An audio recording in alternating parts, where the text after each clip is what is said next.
You're watching another episode of New Car Spin. I am your host, Brian Grant.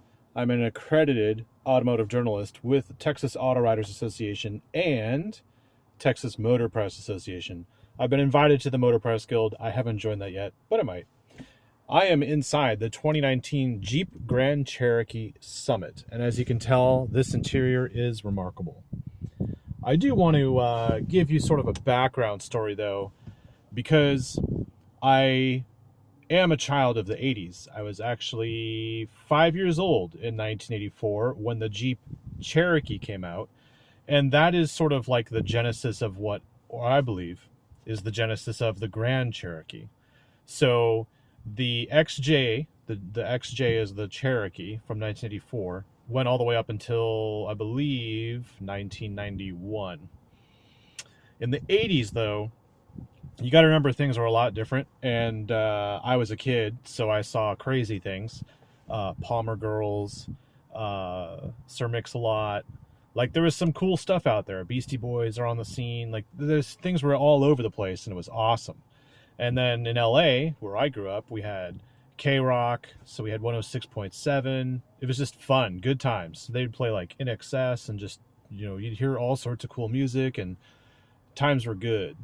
And in LA, you'd have a lot of Mercedes-Benz, and if you had one of those, you were money, stuff like that. But there was a term, and it was sort of like a derogatory term, but if you were one, you'd kind of take it as a compliment, and that term is called yuppie.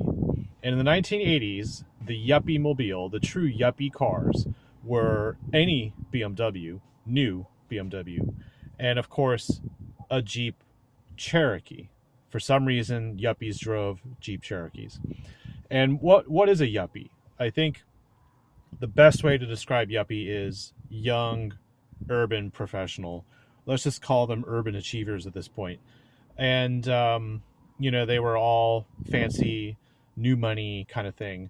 And they drove the Jeep Cherokee because it was, I guess, easier to use in the city, but it gave them the off-road capabilities and things like that. Interestingly, the Jeep Cherokee is the first American unibody off-roader. So now here we are in 2019 with the Jeep Grand Cherokee. And to kind of give you an idea of what it was like in the 80s with yuppies, I remember as a kid, my parents looking at a BMW or a Jeep Cherokee. And there was the Laredo, there was the two-door, and then, of course, because I was a kid, my parents needed the four-door. They were looking at the Limited. And to give you an essential idea of how yuppie mobiles were and how yuppie things were, the Jeep Cherokee Limited had gold wheels and gold pinstripes and gold Limited wording on the side of it. That was like the pinnacle of Jeep Cherokee. Nowadays, things have changed, and luckily, we have many different flavors of Jeeps, whether they're Wranglers or Grand Cherokees. You have specific needs that are suited by the Jeep that you purchase. So in this case, we are in the Summit, which is basically, back in the day, what a Limited would be. This interior is incredible. The leather is fantastic.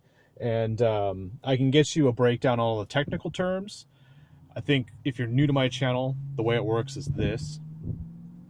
I don't edit my videos anymore. I used to do fancy videos, fancy editing. But it seems like my most popular videos are ones I shoot directly on my phone and just go blah, blah, blah, blah, blah, blah, blah. So I'm going to do that. This year, I'm just going to do unedited videos, raw, uncut, perfect videos.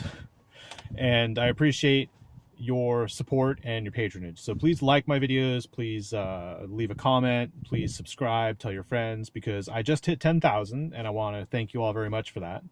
But I also want to keep going. And I have to keep going by not doing B-roll footage from the manufacturer. I have to not do voiceovers. And I've never done those things. I've done my own shots and I've done my own work and I've done my own research, and I definitely drive the crap out of these vehicles for the week that I have them. So to give you a recap of what I feel of a car, I'm giving you my complete, no bullshit, utter truth review of a vehicle. So I'm not going to go over towing capacity. I'm not going to tell you about horsepower. This is not a measuring contest. And there's no need to measure because when you win all the time, you just kind of have, who cares? But what I will tell you is when it comes to the yuppies and the measuring contest, the Jeep Grand Cherokee Summit is the complete what would you say? Perfection, perfect, pinnacle, peak, summit of what you can get in an SUV. So we'll back up to the 80s for a second. When the Cherokee came out, they called it a sport wagon. So unlike Volkswagen Sport Wagon, we have the Cherokee, which was a sport wagon. And even though this is the Grand Cherokee, which technically isn't the Cherokee anymore, stick with me because there's something funny in this vehicle. And it's equivalent to a mic drop. And that's right here. I'll show it to you. And you'd wonder, like, 1941. Okay, well, we're in a Jeep, and Jeep has been around since 1941. But what does this really mean? Oh, by the way, look at this. Really smooth leather and stitched. Well, this means this is just a mic drop. Because you have to remember the Yuppie-mobile in the 80s being the Cherokee. Ford didn't come out with the Explorer until 1990, and they launched it as a 91 model. BMW didn't have the X5 until 1999. And why did they make those cars? Why did Ford make the Explorer? Why did BMW make the X5? Why did Mercedes make the ML, which is now the GLE? Why did they make that in 1997? Because they have to compete with this. This is the daddy. This is the boss. This is the genesis. This is the starting of it all. So the Jeep Grand Cherokee is continuing the cadence of the perfect SUV. And with a 5.7 liter naturally aspirated V8, an 8-speed automatic, four-wheel drive low, full-time four-wheel drive, and then different traction response modes and an air suspension, where can you get that beyond going to something like $100,000+ Mercedes GLS, which is a 3-row? What we have here is a 2-row, 5-passenger SUV that has been around since the beginning of the Yuppie. And I don't consider it a derogatory term, so you have to remember that.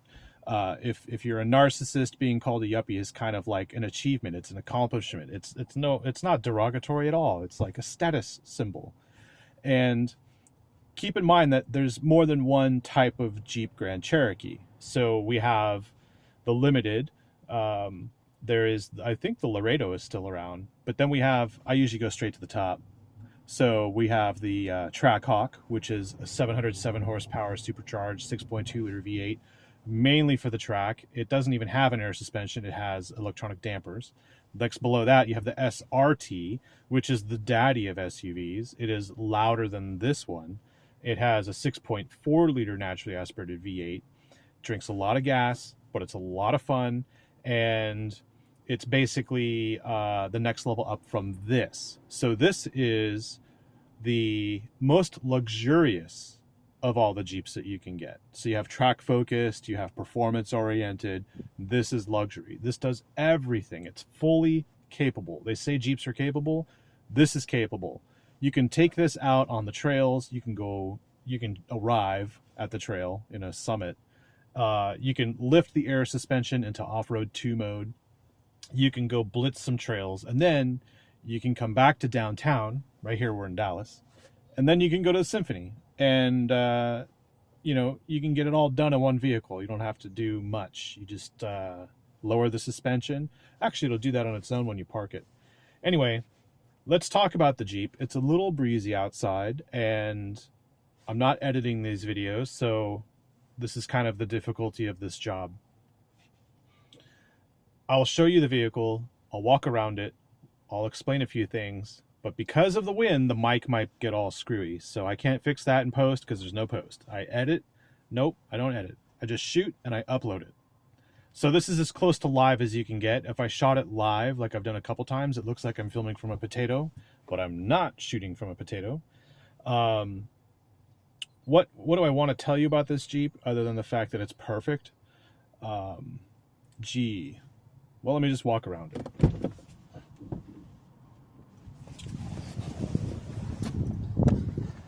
So we have an excellent interior. We have these high grade leather seats, And if you want to know more about the Summit in detail, in perfect detail, I actually drove one of these off-road at an event with the product manager for the Jeep Grand Cherokee. I believe his name was Colin. Hey, Colin. Anyway, we have like a 20 or 30-minute video of us driving, and he's explaining everything to me about the Summit and what they chose and why they chose it and the whole history of the vehicle. So this is not about the history of this Summit trim. This is more or less why you should look at the Jeep Grand Cherokee over the Explorer and the X5 and the GLE. And come to think of it, the yuppies of those days bought those cars for status, and they don't have four-wheel low, they don't have air suspension. Do they even have V8s?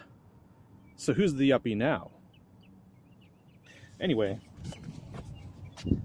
Harman Kardon stereo you can see here. It's a very nice stereo. It's got a lot of bass to it, different from my Durango.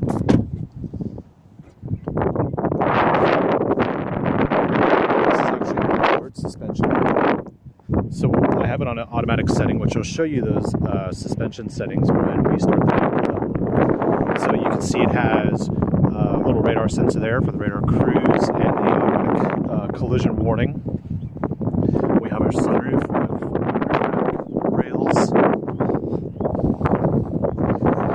Looks good, indeed. Let me just take a photo. And of course we have our features. There's you can actually add a trailer hitch to this thing. You can order one with it. You can remote start. You can open and close the trunk from the key. Inside the back here. All right. So we have these cool Berber mats. We actually have a large spare tire and a toolkit and a jack and a little storage area down here. So there's plenty of storage. We got plenty of room. There's no third row. So if you're looking for a third row, get a Durango. I have a Durango. It's made on the same production line as this Jeep Grand Cherokee. Let's go ahead and close that. You'll notice too, the button to close it is down there. So if you have kids at soccer practice, they can close it on their own. And it's nice and quiet when it shuts. It doesn't slam or any of that. Speaking of which, you won't wake up anybody in the back seat if they're napping, and they would, because you can see the back seat does recline. There's a handle here. You pull that handle, the seat reclines. We also have the optional screens that are built into the backs of the seats. And you'll see we have AV2, and on this side we have AV1. So we have inputs for the screens. They're separate. And then, of course, you can patch that into the stereo. So you just up front on the head unit, you can just select which AV you want to play through the stereo, or you can just wear the headphones. Look at that.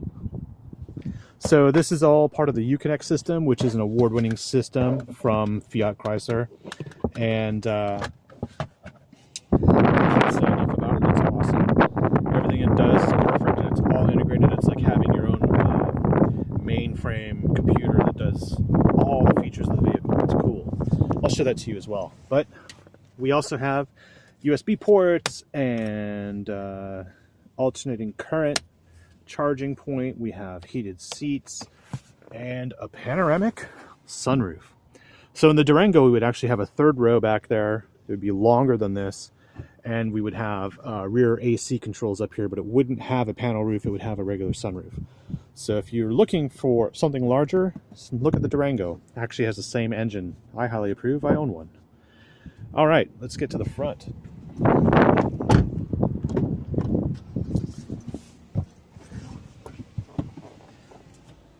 All right, so up front, you'll see something the Durango doesn't have, and that would be these controls here. So here we have our terrain select.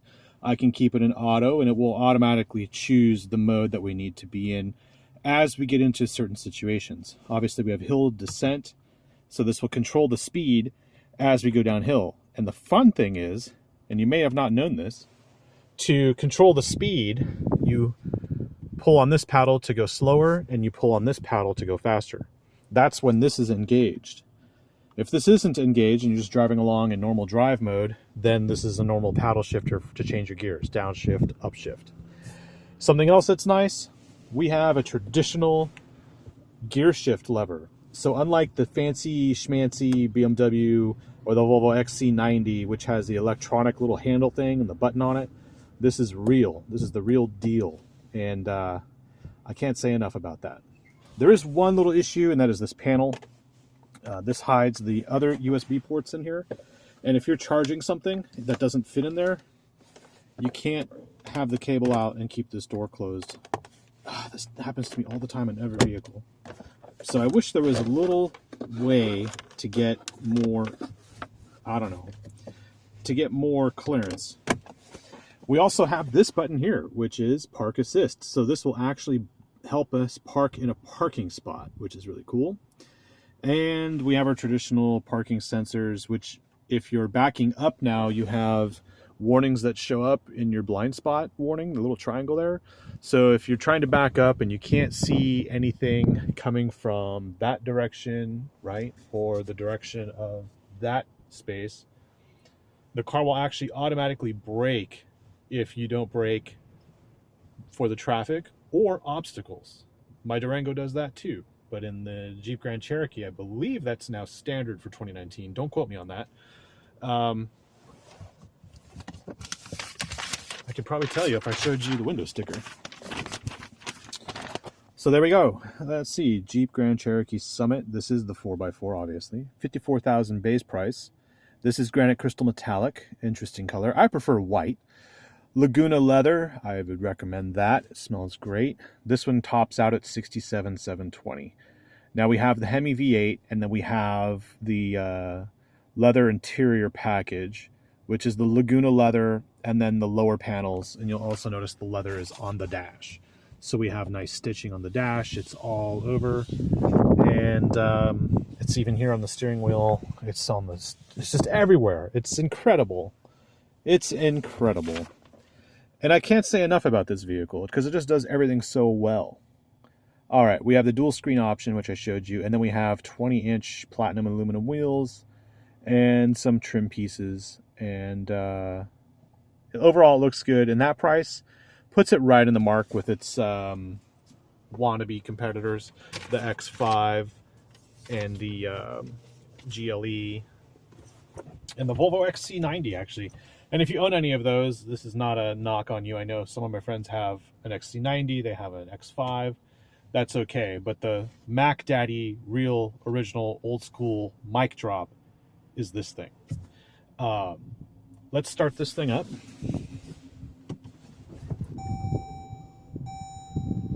All right, so we have GPS touchscreen nav, and then we have a center display, which is digital, and then we have analog gauges flanking it on either side, and we can go through the menu. Oh, you'll see it actually said it was choosing the ride height. You might not be able to see it, but our ride height is increasing, and I'll show you those settings right here. We'll go into apps, we'll go into settings. I'm going to turn the volume down so YouTube doesn't flag this music for some kind of copyright nonsense. We will go to suspension. So this touchscreen not only controls all the stereo controls and the HVAC, which also has redundancy here. It also has the ability to do the screens in the back seat and then patch that audio through to here, but we can control things like auto entry exit suspension. So when you put it in park, the vehicle will lower down, and you can see that right here, the different modes that we have. This is the standard mode, and then this is off-road 1, off-road 2. So if I push this here, boom, you'll see the little orange icon and the vehicle starts raising up. I think if we go back down to, oh, it just said ride height 1 selected. So if we go back to here and press it up again, you'll see it's raising one more time. And then it's going to say off-road 2. And this is going to be the highest this vehicle can go as far as a raise. See? Ride height 2. Okay. Now, of course, we have tire jack mode, transport mode, and wheel alignment mode. Those are more for or less for the mechanics or for yourself if you rotate your tires and things. because we have remote start, we have the ability to add heated seats, heated steering wheel, and the vented seats, which are controlled here. So it'll automatically engage depending on the temperature. I think if it's below 40 degrees, the heated seat and the heated steering wheel come on, and if it's 80 plus out, the vented seat will turn on, which is nice. Only for the driver though, not for the passenger. We also have a backup camera. So some SUVs now have a camera integrated into here so that you could see out the window if you have a full load in the back there. You wouldn't be able to see anything, but the camera is now active on this, and it uses the backup camera in the back. Well, here we have the backup camera, and this will work as we're driving along the freeway. So if you have a bike rack or something, or you want to see what's going on behind the vehicle, you can turn this on and it will stay on for about 5 to 10 seconds. I'm not sure the exact interval, but you can turn this on while driving, which is cool. You can actually turn it on while opening the trunk, which you could do here. Hey, look at that, a Jeep. All right. So not only can you open and close the trunk from outside with the key and the buttons, you can actually control it here too. So I'm just going to press this button one more time. Boom. We have sky vision, and now we have road vision. See if I can get the shot. Boom. So you can kind of see it's closed there, and of course our camera's still rolling here. It's cool. All right, we'll go back, and we have Bluetooth, obviously. We have different settings. I'm going to show you another feature, off-road pages.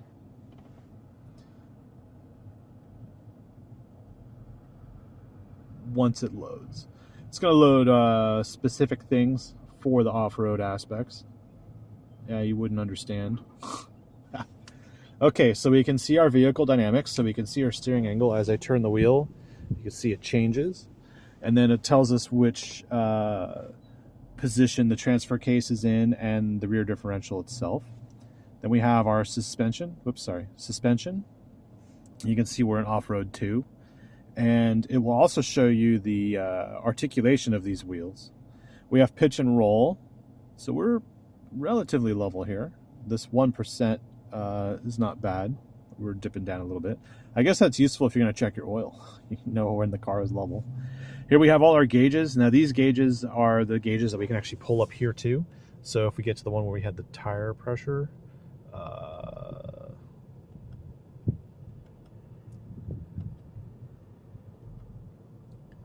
course I went the wrong direction. Boom. Trans temp, oil pressure, right? Oil life. So we have the same kind of stuff here. We have a little bit more information here, obviously. And then as far as fuel economy, I don't really pay attention to it because it's a V8 SUV and I own one. And you know what?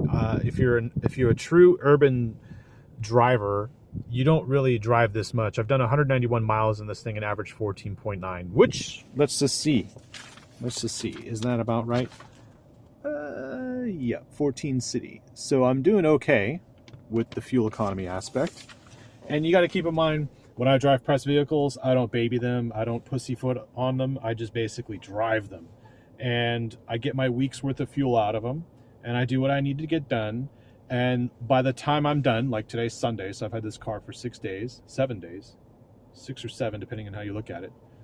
I can then give you my correct opinion of this vehicle. I don't rush to put something out, and I don't shoot things and then take B-roll and then edit and then give you some kind of like lacquered up story about it 2 months from now. I'm giving you the stuff as I have this vehicle. So keep in mind, other people may edit later and think about things or write stuff down and put that in their edit as a voiceover. I'm telling you as it is in real time while I have it, and I try and point out all the things that either drove me nuts, annoyed me, or I was really, really surprised by, or really, like everyone should be really accomplished. All the engineers who are on this vehicle did a really good job, that kind of stuff. So let's go ahead and go over to here. Again, we'll continue with this screen, select terrain. So this is the mode that we would be in if we were to change it here. And so if I change it to sand, now it shows up here, we're in sand mode. And actually the vehicle is lowering. So if we go to suspension, you'll see it's lowering. And it doesn't do things like change the, you can actually see the articulation changing too. It doesn't do things like change the tire pressures. That would probably be next level stuff, which would be really cool. Maybe in the next generation Jeep Grand Cherokee, I don't know. Okay, so we're back at normal ride height. Let's go ahead and raise it up again to off-road 2. I'll put this in auto. See the vehicle's raising. Oops. I put it in auto after I raised it up. Okay. So it's working on that. Back in auto. It's going up. What I want to do is show you what this vehicle looks like in off-road 2 mode. I'll just go ahead and step out. The problem is, though, I can't open the door while it's raising, because if I did that, it would stop moving. The suspension won't change as the door is open. But now we are in ride height 2, and I'm going to step out. Oh, that's a long travel here. Oh, it's big. Big difference. Lots of clearance in those wheel arches. Let's see. Stick my hand in there and we still have plenty of room. Good looking vehicle.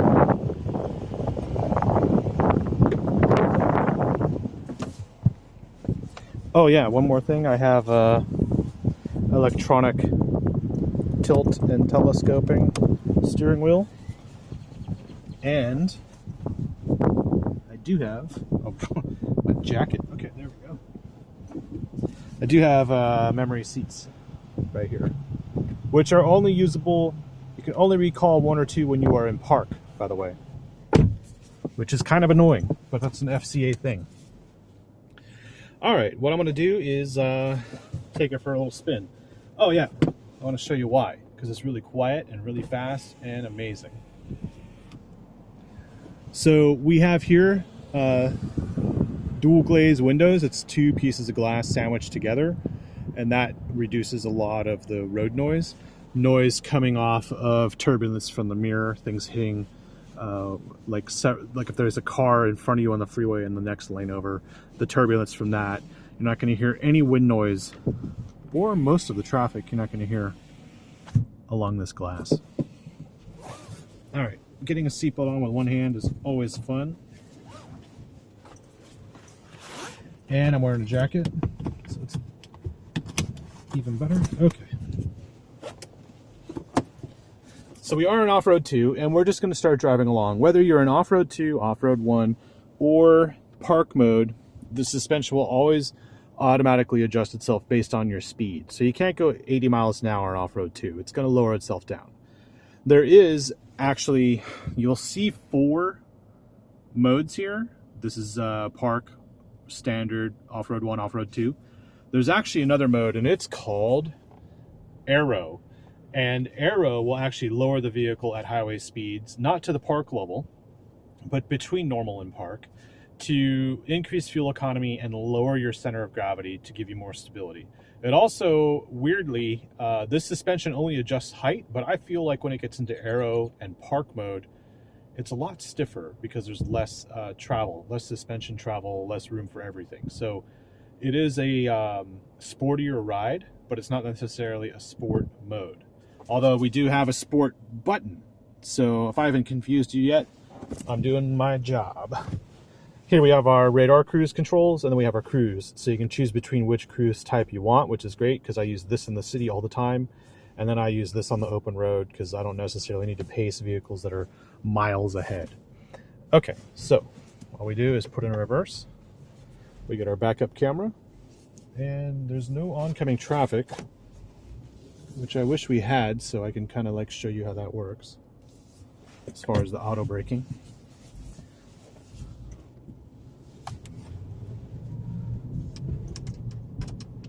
All right, let's close the sunroof. It's an auto closing sunroof. And we also have a shade that is automatic, and it's huge.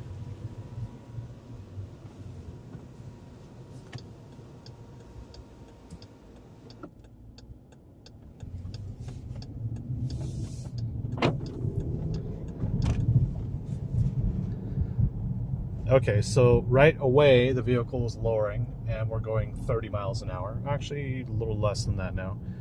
And when it goes into that mode, it doesn't resume back up.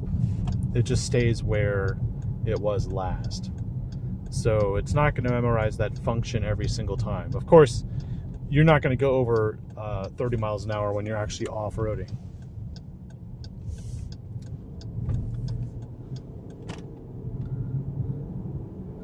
And we are in off-road 1. So now let's do something fun. Let's put it in sport. So I'm going to hit the sport button. You'll notice eco turns off, and now it's actually lowering the vehicle.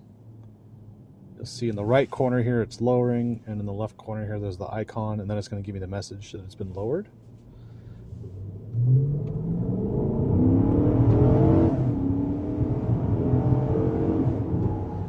This is a beautiful bridge. I don't know what it's called, but you'll definitely notice it when you're in downtown Dallas. And it does have a sporty sound in here. It's not as sporty as the Dodge Durango I own with the same engine, but that's to be expected. This is a luxurious ride. This is something made to ride downtown in that city and not call too much attention to yourself. Yet you can still take it outdoors and have a lot of fun.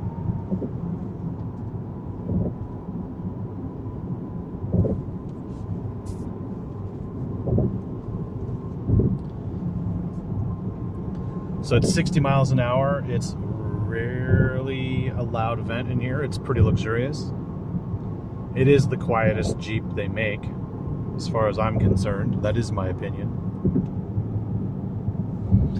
And if it's a little too quiet for you, you can always crank the stereo. You see you have tweeters here.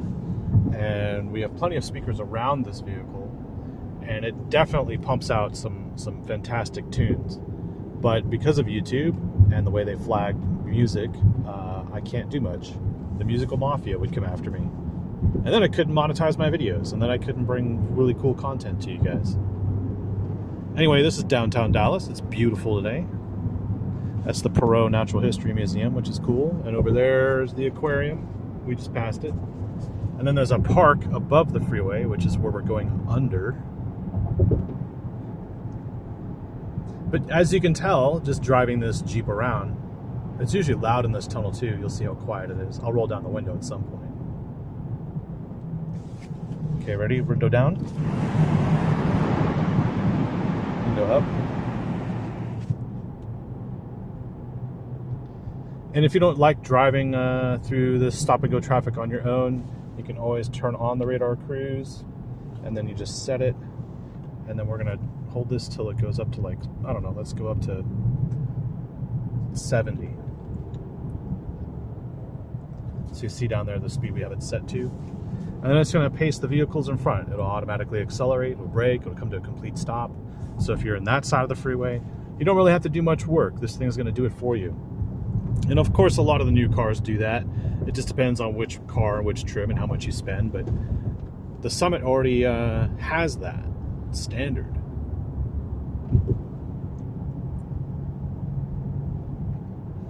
And you can see the status arrow is the status of our suspension. You can see it here too.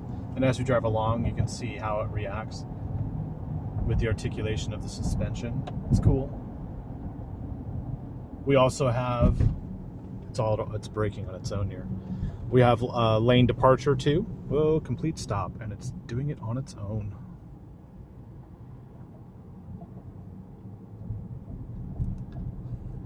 See everyone stopped behind us. Everyone stopped in front of us. Anyway, the lane departure is that white icon in there. It says it's, when it's white, it's not really reading the lanes. When it's orange, I'm encroaching on the lanes. And you can kind of see the status of that here.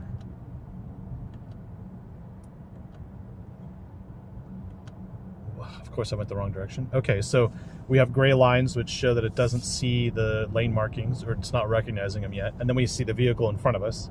And then our distance set is 1 bar. So if we want to increase our distance, we would change that by pressing here. And we'd have maximum distance set up. And then we will just drive along to the status of the traffic. So whatever the bonehead in the Toyota Camry, which there's always a bonehead in the Camry, whatever that bonehead is doing, the radar cruise is going to do. So if that guy's driving like a complete tool, the guy behind me will probably think I'm driving like a complete tool. That's the only downside to this automated driving thing. that's also the downside when you're behind a Toyota Camry, such as we are. Although the Camry is a great car, the brand new one. I've driven that. You should check out my review. Okay, I'm trying to think what else I can tell you, because otherwise, you know, we know about the mic drop. We know about the air suspension and the off-road pages. I'll show you how the camera works. So we'll go back here, and you can also swipe backup camera. So we're driving along on the freeway, and you can see, if you had a bike rack or something, you could see the status of what it is as we're doing 60, 50, 52. But then it cuts out. So why don't we just time this right now? Backup cam. Time it for me. Tell me in the comments section how long that's taken.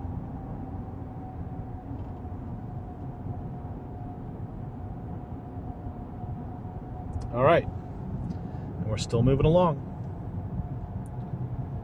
Of course, I have a spot for my sunglasses, just like I do in the Durango and the Chrysler 300. A lot of these parts do look very similar to the vehicles I've driven before, but what Jeep has done was given me a Grand Cherokee in a flavor that I like. I want a luxurious city-dwelling, urban assault vehicle, whatever. Then this is the luxurious route. If I wanted some track monster, ultra uber horsepower, I would get the Trackhawk. If I wanted something kind of in between the two, I'd get the SRT. And if this was outside my budget, I would probably go for a limited or the generic spec, or maybe even a Trailhawk. If I was totally into off-road craziness and wanted the air suspension and wanted the 4x4 but didn't want this leather interior insanity, I would definitely choose the Trailhawk. And then I would have like tow hooks, and I would throw a winch on it, all sorts of cool stuff. So that's the thing about Jeeps. You got to select the Jeep trim that you want, and it's going to have everything you could possibly want. And it's all there not to just fit in your budget, but it's there to show that people in their Explorers and people in their X5s and stuff aren't really getting the full experience, are they? They're not really fully capable like this is. So I'm going to take it out of sport mode and out of eco. It'll do that on its own. And now we're just driving along in our normal condition. And I think I can get you real-time fuel economy if you're interested in that. Not that it matters to me. Let's see. Let's go down. There we are. I think if I go to this page. Okay. So you can see there's a little green text there. That green text shows me the real-time fuel consumption. And then we have our average 15.3 in the center. And the vehicle, again, is doing all the driving on its own. And that is a Jeep Grand Cherokee. So again, you're watching New Car Spin. I'm your host, Brian Grant, and I really appreciate your time. Thank you very much. And my videos are purposely different from everybody else's. I don't want to be like anybody else. I'm doing my own thing here, and I'm doing it for you. So if there's stuff you want to see or stuff I didn't do, let me know in the comments below, and I'd be glad to do it in my next review. But this car goes back tomorrow, so I can't answer any other questions unless there's things I can look up. So if I can look it up, you can look it up. But what you can't really look up is the driving feel, or what it sounds like, or all those other things, those other aspects, which is all this video is. I'm trying to convey to you what it is like to be in one, or what it may be like to own one. And after having one for a week, this is about as close as I can get it for you. Again, I'm not regurgitating a press release. There's no B-roll footage here. I'm not editing like crazy, because it seems like my more successful videos are shot off this phone in real time, giving you the straight dope. And if you're from 1980, then you'll understand what I'm talking about. Thanks for watching, and I'll see you in my next video. Ciao.